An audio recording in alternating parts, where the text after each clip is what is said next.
e indicações literárias, eu tenho aqui em mãos, sem mais delongas, a arte e o ofício da pregação do Randall Wilson e do Greg Larson, uma publicação Shed Publicações. Se você não conhece ainda essa publicação, seria muito interessante eu vir aqui apresentar. Apesar de ser um tijolinho, quase umas 800 páginas, de alguma forma eu acho muito interessante fazer uso desse tipo de materiais, porque ele não é um livro assim só para pregadores, tá?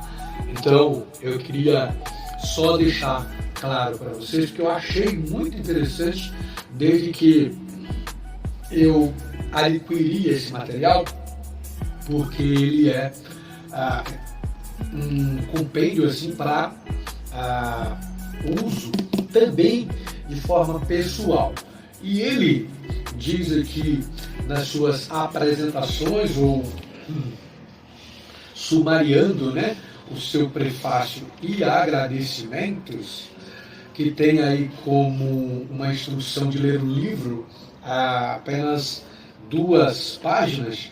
Eu queria resumir no termo interessante que ele fala que você pode, ao ler esse livro, ter como fontes dos melhores dos pregadores. São basicamente mais de 100 pregadores selecionados a dedo, ali a maioria americanos, pastores renomados e escritores também.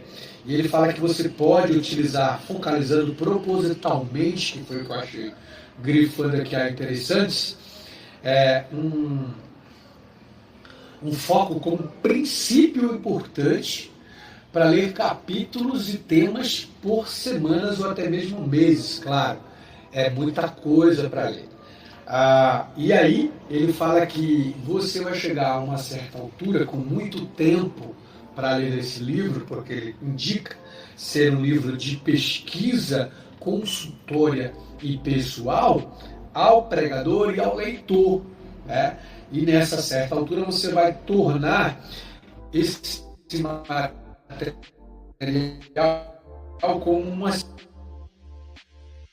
muito bacana. Daí você vai estar preparado para inicialmente a sua atenção, intencionalmente a sua atenção em um outro princípio, talvez o que você escolheu a ser inicialmente como só um leitor não será apenas um leitor. Ele termina que esse é um manual esboçado com partes de capítulos temáticos para o próprio pregador usar como proporção de sequência natural, tá? Falando aqui da experiência própria do leitor e do pregador. Então, essa prática dentro desse material, ele fala que você vai ser bem edificado, mas o material ele não está como um livro sequenciado, como uma construção, ela é dada entre tijolos e tijolos, né?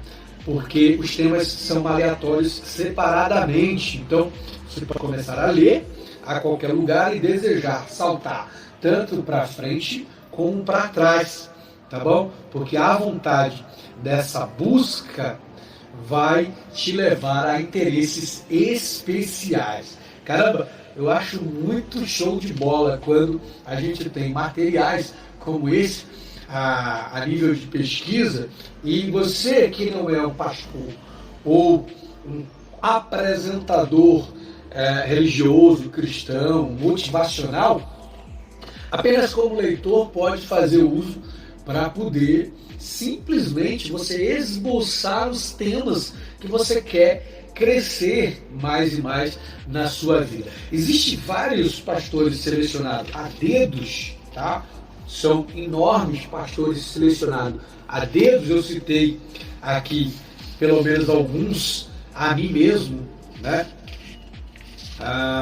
Deixa eu ver aqui, como o John Piper, Timothy Keller, né? O Dan Barry, o John Colley, o Timothy Keller, como falei, o Richard Foster, o D.A. Carson, o Mark Gary, o Max Dunno Richard Dowry, o Ed Dobson, Steve Jarrett, o Bill Howells,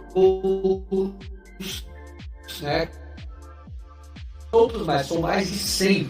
Então são centenas de pastores que ao longo de anos de ministério, esse foi o critério mínimo que o Greg Larson e o Randall Robson, eles criterizaram para poder fazer a coletânea, né, desses temas aqui. São vários temas muito, que tem muito a ver com o dia a dia da gente, né? Por exemplo, como contribuir corretamente à carga da pregação, ou, por exemplo, falar sobre um cálice transbordante, uma definição de pregação bíblica do John Stott. Olha que bacana. Tem também, por exemplo, pregando para abalar os demônios, fala tanto de coisas boas, alegres, como também coisas tristes, né? Por exemplo, como conectar com os homens, né? Aí um tema para falar de humanidade própria, autorrevelação, que glorifica a Cristo, por exemplo, né? Ou, por exemplo, pregando a verdade como justiça, sendo estilo de vida, né, ao estado uniforme e pessoal, e por aí vai. Gente, é muito tema, né? São mais de 800 páginas, eu super indico para você esse livro. Eu queria hoje, rapidamente, falar de um tema específico que está lá na página 773, no capítulo 177. São muitos e muitos capítulos para você ter uma ideia. Esse tema específico é um tema bem cabuloso, tá bom? Que eu achei muito interessante para a gente conversar aqui. E aí o tema é uma pastora pregando para homens, né? Veja o desafio. E eu uso isso a partir de desafios como exemplo para nós, os homens, também, tá bom? É uma mensagem da pastora Barbara Brown Taylor, tá? Ela fala do tema quando o seu texto é a notícia. Ela especificamente vai falar de horrores. Vamos lá. E aí ela começa o artigo falando de uma experiência própria, que ela diz que faz muito tempo, foi convidada ali para falar para um grupo de terceira idade, tá bom? Especificamente para mulheres, usando o exemplo de mulheres do Antigo Testamento. Ela começou citando duas mulheres, né, que têm experiências de forma trágicas no Antigo Testamento, que foi, primeiramente, acerca de Jael, a mais bendita das mulheres do livro de Juízes, capítulo 5, versículo 24, que há uma experiência, que é uma juíza, né, guerreira, apesar também de ser escolhida por Deus para ser uma sacerdote ministerial, né, digamos ali, haja visto que no livro dos Juízes não existia, era um tempo que não existiam líderes como reis daquela nação. E aí ele fala que nessa história de Israel, ela atravessa as têmporas, né, de Cícera com uma estaca de tenda, né, uma estaca de tenda. Ela também citou o exemplo de Esther, que obteve, né, uma permissão para que os judeus do império do seu marido destruíssem e matassem e aniquilassem 75 mil dos seus inimigos. Está ali em Esther, capítulo 8, versículo 11. E aí ela vai contando, ao final da palestra, né, exemplos e também conversando um pouco sobre o tema dos horrores que acontecem na vida desses personagens e o que fazemos com mensagens acerca disso. Ela fala que é verdade poder simplesmente ter falado acerca, por exemplo, de outras mulheres, como Sara, Ruth, ou a viúva de Serapta, mas vem a época na vida né, de um líder, de pessoas que tem que ser sincero e explicitar também os horrores da Bíblia, porque, e aí eu grifo aqui ao longo, né, do escrito, a parte que ela fala que é preciso admitir que a Bíblia ela não é um livro que trata de pessoas só admiráveis e nem mesmo de um Deus convencionalmente admirável, né? E é verdade, temos que crer também nisso. Em vez disso, primeiramente, um livro que trata de alianças do Deus soberano com um povo escolhido, tão repleto de horrores sagrados. Eu dei uma pausa aqui que ela fala isso mesmo. Horrores sagrados, tá? Assim também é um livro quanto que fala de maravilhas sagradas. E não podemos omitir nenhuma dessas partes, sem omitir a parte da verdade. Queridos, nós entendemos que há uma verdade leal, bíblica, para o leitor, seja quaisquer aqueles que tenha o seu tipo de credo, porque este livro bíblico, não este, né? A Bíblia, ela tem, de fato, os seus segredos, né, particulares, seja para falar de coisas alegres ou também dos seus horrores. Por isso que ela separa e une ao mesmo tempo de dizer que são tanto horrores sagrados quanto também maravilhas sagradas. Porque esse tipo de paralelismo de forma parece ser um método divino e sagrado.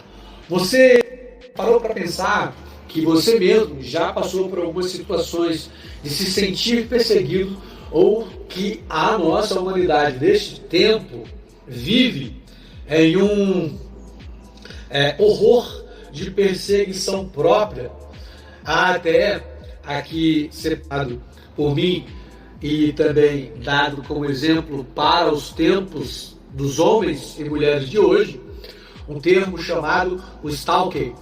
O stalking é um termo utilizado para denominar as pessoas que possuem um comportamento de perseguição. Sim, nós estamos adequando-se a um mundo perseguido, que é aquela sensação de quando nós estamos, de alguma forma, nos similarizando a pessoas que sempre está paranoicamente, seja perto ou longe, fazendo uso dessa sensação de que ao sair de casa parece que tudo vai dar errado. Primeiro porque nós temos metas a cumprir, alcances para chegar e até mesmo cobranças próprias, familiares e sociais para realizar como respostas aquilo que nós precisamos responder. O primeiro obter e responder. Esta é uma prática antiga que ficou conhecida pelo menos a partir da década dos anos 80, a referência dos perseguidores de artistas. E hoje, com o mundo digital, não só você, ou melhor, as pessoas de nomes artísticos se sentem assim porque você está cercado de um mundo digital e também se sente um artista próprio. Eu não devo negar isso. Por quê? Porque as cobranças digitais estão à nossa volta e nós somos o próprio perseguido das teclas, das mídias, das telas, enfim. O termo stalking, ele é basicamente um resumo daqueles que perseguem, né, os artistas como parasita digital, para poder obter mais nomes, mais cliques, mais propaganda, né? Vocês lembram da história fatal que teve com a princesa Diana, não lembro ao certo o ano, mas já faz mais de uma década, né? Pelo menos acho quase 20 anos. Mas a curiosidade nessas redes sociais é uma prática tão normal, né, de se tornar um grande problema que o stalking é considerado hoje uma prática abusiva e é considerado como um crime já fora do país e até aqui no Brasil também, conforme a Lei 14.132 do ano de 2021. Eu acredito até que demorou, né? E hoje há uma grande luta dentro do mundo da inclusão social para que nós tenhamos um livre-arbítrio, até mesmo de situações especiais para poder obter todo o manuseio, informação, quaisquer a sua vida. Isso é um avanço para a sociedade, assim também nos traz como grande preocupação, porque coloca a vida de todas as pessoas, desde as crianças até pessoas de idade, que estão infinitamente maníaco no clique digital, mas que isso leva também às suas considerações de mania de perseguição, que é um termo ou área da psique ou da psicanálise que trata de pessoas com essas deficiências mentais, está na área da paranoise, né? Ou do problema de quem se acha, né, uma pessoa perseguida, seja por suas cobranças próprias ou até mesmo por uma fatalidade mental. E aí, voltando ao escrito, né, eu dei isso como exemplo, por quê? Porque hoje as pessoas acham, né, que elas se conhecem a si próprias profundamente, porque diz, né, os grandes pensadores, não se conhecendo a si próprio, até mesmo você não conhece a Deus. Que dirá, ou quiçá, as outras pessoas à sua volta. A Barbara Brown Taylor, que é a escritora deste tema, pregando os horrores deste material, da arte e ofício, da pregação bíblica, ela continua. Como um todo, não conseguimos ser muito bem sucedidos na vida, não todos, né? Não todos, tá? Pelo menos a maioria. E com a parte dos horrores, mais ainda, tá? Então, diz que não conseguimos ser pessoas bem-sucedidas como na maior parte das pessoas, sucedidas na vida, assim também com o tema dos horrores, que é pessoas que lidam com sofrimentos concomitantemente na sua paranoia ou metanoia da vida. Ela fala que isso não se encaixa no retrato de Deus, ou seja, não é comum as pessoas viverem assim para Deus. Deus não propositou pessoas para isso.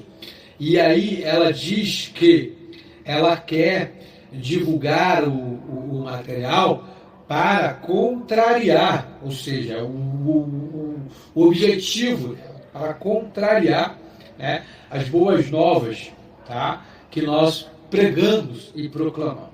Quem está ansioso por lembrar a congregação, né, a sua comunidade, de como o profeta Elias amaldiçoou os meninos escarnecedores no nome do Senhor, e como as duas ursas obedientemente saíram da mata e andaram em círculos para depois matar 42 deles. Esse evento está narrado e escrito em 2 Reis, capítulo 2, versículo 23 e 25 a 25. E aí ela dá isso como exemplo, assim também como no Novo Testamento, Ananias e Safira foi ferido e caíram à morte, ou reterem parte do seu dinheiro lá na comunidade cristã, por isso o fato tão ocorrido e escrito na narração do livro de Atos, né? Considerado o quarto evangelho aí, ou melhor, quinto evangelho aí para alguns, Atos, capítulo 5, versículo 1 até 11. Bom, ela continua dizendo que feliz ou infelizmente há poucas razões para se envolver com Deus tão para periféricos acerca de horrores. E realmente, nem para a gente ler, nós temos só como leitura é tão delicioso quanto quem pode falar mal de Deus utilizando a Bíblia para se questionar como Deus da mão permite isto na nossa mão. Quando nós temos três Deus muito mais centrais de horrores do seu próprio filho. Aí esses nossa mão, na nossa mão, lá no Antigo Testamento, Deus pede, por exemplo, a Abraão que ache o seu próprio filho, não ser só. E aí esse exemplo ela diz, tendo textos como esse, nossa, diante desse cenário, basta não ser só o próprio cenário, como ela diz, a crítica própria nossa diante do Deus que permitiu. Ela diz, como nós podemos pregar o Deus amoroso, que faz coisas que aí tão pode desamorosa pregar para as pessoas, e aí, ou para nós pode mesmo, sim ou não, pregar sobre pessoas ou para nós mesmos horrores. Sobre horrores, seja sobre você horrores. Comenta aí, veja o que você pode tirar porque nós temos daqui em diante o que falar disso, colocando o horror no centro daqui em diante da mensagem que nós podemos escolher isso para poder pregar para as pessoas ou para nós no centro, horror no centro. Visto que eu estou falando da mensagem que eu estou escolher, eu estou adotando a perspectiva bíblica e de que a vontade de Deus age em todos os eventos da nossa vida. Embora haja boas razões teológicas para tratar dos horrores como várias perdidas fora do plano de Deus, a Bíblia se inclina à luz. Eu estou adquirindo a cabeceira deles para estudar a Bíblia infinitamente. Deus nos abençoe e ficar na paz. Embora haja boas razões teológicas para tratar dos horrores do várias perdidas fora do plano de Deus, a Bíblia se inclina à luz e crio as cabeceiras, temas para estudar